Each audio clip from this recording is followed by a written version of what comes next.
Agora nós vamos ver o passo D do ABCDE da vida, né? Já vimos o A, né, que é a abertura das vias aéreas e estabilização da coluna cervical. Vimos a etapa B, que seria a respiração, e um macetezinho para decorar seria boa respiração, né? A de vias aéreas, B de boa respiração, mas no caso seria respiração e verificação da frequência respiratória. O C também nós vimos e quer dizer hemorragia, né? Controle de hemorragia e circulação, onde se verifica aí o pulso, a frequência circulatória da vítima. E agora nós vamos para a etapa D, né? Do ABCDE da vida. Nessa etapa, nós verificamos o nível de consciência da vítima. E como fazer para decorar, né? Os outros têm um macetinho para decorar. Aqui, o D de... Isso é só para decorar, gente, ó. Dor na consciência. Quando fazemos alguma coisa de errado, ficamos com dor na consciência. Mas isso é só para decorar, porque na etapa D, a gente vai verificar o nível de consciência através de uma escalinha que é chamada escala de Coma de Glasgow. Verificamos o nível de consciência através da escala de Coma de Glasgow e também pela dilatação das pupilas, que a gente vai ver um pouquinho mais na frente. E como seria essa escala de Coma de Glasgow, né? Vamos verificar aí o nível de consciência da pessoa, como ela está reagindo. Vamos ver como é que funciona essa escalinha de Coma de Glasgow. Bom, esse é um modelinho da escala, existem vários modelos, mas é basicamente nesse modelo aqui como é que funciona isso? Como faz para avaliar, né, a consciência da pessoa ali no local do acidente? Bom, são 3 itens: abertura ocular, resposta verbal e resposta motora, e cada item desse tem uma pontuação, né, respectiva. E aí vamos perceber o seguinte: abertura ocular, se a vítima abre os olhos de forma espontânea, então atribuímos a pontuação 4. Se ela abre os olhos por estímulo verbal, você pede para ela abrir os olhos e depois ela fecha, somente abre os olhos por estímulo verbal, então a gente atribui aqui a pontuação 3. E assim sucessivamente, né? Por estímulo à dor, se temos que estimular a dor na pessoa para ela abrir os olhos, e aí cada um, se ela não abre os olhos, então seria 1, por estímulo à dor 2, e assim sucessivamente. Vamos dizer que ela tenha uma abertura ocular por estímulo verbal, né? Então atribuiríamos aqui a pontuação 3 para a abertura ocular, para esse item da abertura ocular.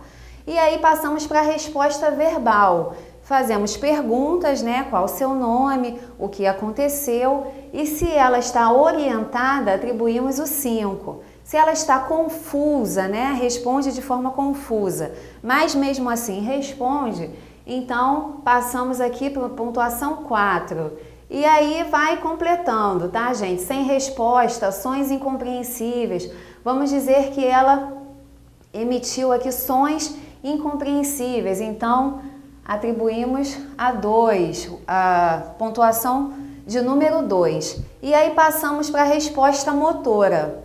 Essa resposta motora é a resposta dos movimentos. Se ela obedece às suas ordens, se você pede para ela movimentar o braço ou a perna e ela obedece, 6. Se ela localiza a dor, se pergunta onde está doendo e ela responde, 4, 5, enfim, e vai passando. Aqui no caso, flexão anormal, né? Flexão anormal também chamada de decorticação. Essa flexão anormal seria membros flexionados de maneira anormal, flexões não atribuídas, né? Você não pede para ela fazer isso e ela mantém o membro flexionado. Então, uma flexão anormal seria a decorticação, tem a pontuação 3. E a extensão anormal seria descerebração, tá? No quadrinho aqui tá descerebração, mas é descerebração, tem um Szinho. E seria a pontuação número 2.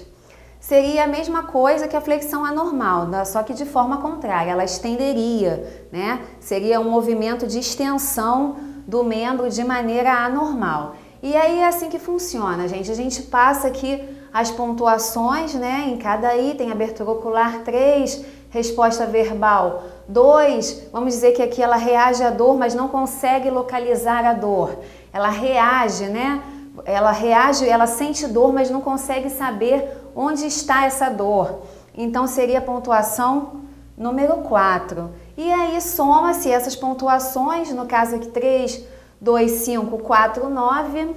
E para cada pontuação existe um resultado correspondente ao traumatismo crânioencefálico, que funciona dessa forma, né? A conclusão da avaliação, se tem um resultado menor ou igual a 8, é um traumatismo crânioencefálico grave, né? Quanto menor a pontuação, maior, né, a gravidade da situação, enquanto menor a situação, mais grave. Então, quanto maior a pontuação, menos grave, tá? A pontuação varia na escala de Glasgow de 3 a 15, a pontuação menor é 3, né, que é o pior estado, e a pontuação melhor aí é 15, que é a pontuação máxima.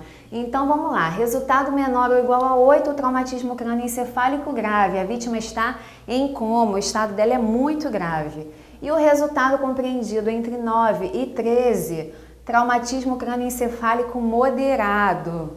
Resultado compreendido entre 14 e 15, o traumatismo crânioencefálico leve, tá? Então, essas pontuações da escalinha variam de 3 a 15 e quanto menor, né, o resultado, maior a gravidade do paciente e vice-versa.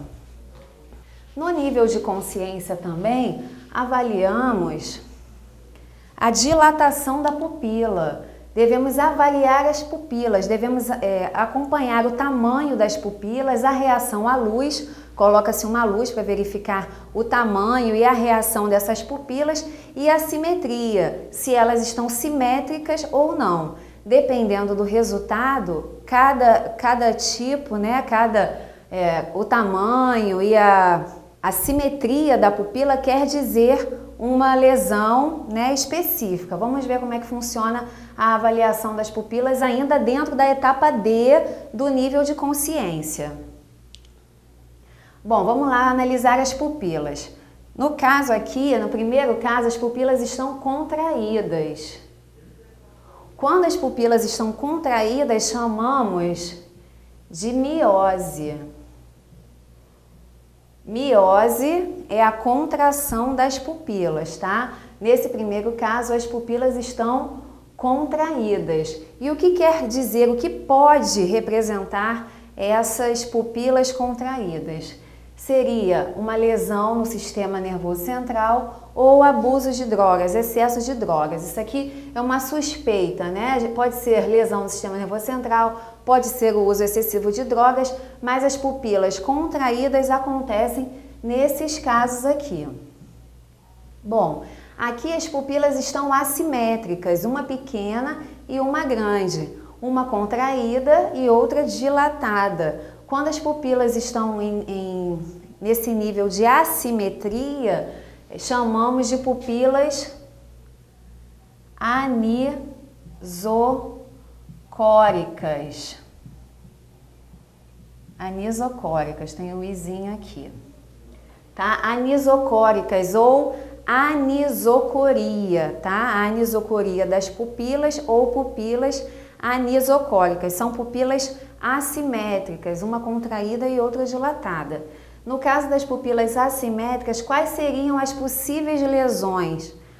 Vamos ver que pode ser um acidente vascular cerebral, eu abreviei aqui, a gente vai estudar isso mais adiante, um acidente vascular cerebral ou um traumatismo crânioencefálico, tá? Vamos começar a nos habituarmos aí com essas abreviações, essas siglas, e aqui seria acidente vascular cerebral e o traumatismo crânioencefálico no caso de pupilas assimétricas ou anisocóricas, tudo bem? Bom, vamos aqui para a última O último caso seriam as pupilas dilatadas. Ambas as pupilas estão dilatadas. Nesse caso, quando as pupilas estão dilatadas, chamamos de midríase. Tá? Midríase é chamado quando as pupilas estão dilatadas, e quando as pupilas estão contraídas, fechadas, né, mais fechadas, chamamos de miose. No caso aqui da midríase, ambas as pupilas dilatadas, quais seriam as possíveis lesões? Pode ser por pouca luz, né? Quando o ambiente está com pouca luz, tende a dilatação da pupila. Anóxia, o que seria anóxia? Anóxia, esse prefixo A aqui que significa negação. Anóxia é falta de oxigênio. Anóxia, falta de oxigênio, ausência de oxigênio. Hipóxia, hipóxia, pouco oxigênio. Pouco, né? Que nem a gente viu lá atrás. Hipotermia, pouco quente. Hipertermia, muito quente. Então, hipóxia, pouco oxigênio, anóxia, nenhum oxigênio, tá? Ausência de oxigênio. Pode ser inconsciência, pode ser um caso de choque, que também iremos abordar. Pode ser um caso de parada cardíaca, hemorragia ou traumatismo crânioencefálico. Então, a gente viu que pode ser, né, inúmeros casos. É uma orientação para o socorrista, ele analisar a pupila, olhar, né, verificar simetria, verificar a reatividade à luz e suspeitar de uma possível lesão e fazer um possível diagnóstico, né, já ter uma orientação. Então, essa fase de análise das pupilas é feita na fase D, né, na fase de nível de consciência, que para a gente decorar, a gente lembra da dor na consciência, mas é só para decorar mesmo, seria o nível de consciência através da escala de Glasgow e através da dilatação das pupilas. Bom, vamos continuar agora para a última etapa do nosso ABCDE da vida. Já vimos o A, B, C e D, agora vamos para a etapa E, fechar aí a análise, né, a avaliação inicial da vítima. Avaliação primária da vítima, né? A primeira avaliação, a avaliação primária da vítima, que tem esse processo mnemônico ABCDE. Agora nós vamos para a etapa E, dentro dessa avaliação primária. Em que consiste a etapa E? É de exposição. É de exposição da vítima, exposição do corpo da vítima, exposição de ferimentos da vítima e controle da temperatura. Então vamos ver a definição. Retirar vestimentas pesadas que impeçam a correta avaliação da existência de ferimentos e realizar o controle da temperatura para evitar hipotermia. E hipotermia já sabemos que é baixa temperatura, né? Pouco calor. Então essa etapa E serve para expor. Retira-se as vestes, né? Informando, lógico, que está fazendo isso para pesquisar possíveis ferimentos, para manter ali uma certa conduta, né, com a vítima. Então, retira-se essas vestimentas pesadas, ou retira-se a vestimenta e avalia-se possíveis ferimentos escondidos por baixo dessas roupas. E com isso também controla-se a temperatura. Tira-se a roupa, mas tem que manter a temperatura, né? O ambiente pode estar mais frio, mais quente, então mantém-se a temperatura corporal, controlando aí, prevenindo uma possível hipotermia, que é a baixa temperatura. Então, exposição, etapa E, exposição de ferimentos, exposição do corpo da vítima e controle da temperatura. Bom, e com isso nós fechamos a avaliação primária, fizemos toda a avaliação seguindo o ABCDE da vida, né? A de vias aéreas, B de respiração, C de circulação e controle de hemorragia, D de consciência, avaliação de consciência e E exposição de ferimentos, exposição do corpo da vítima.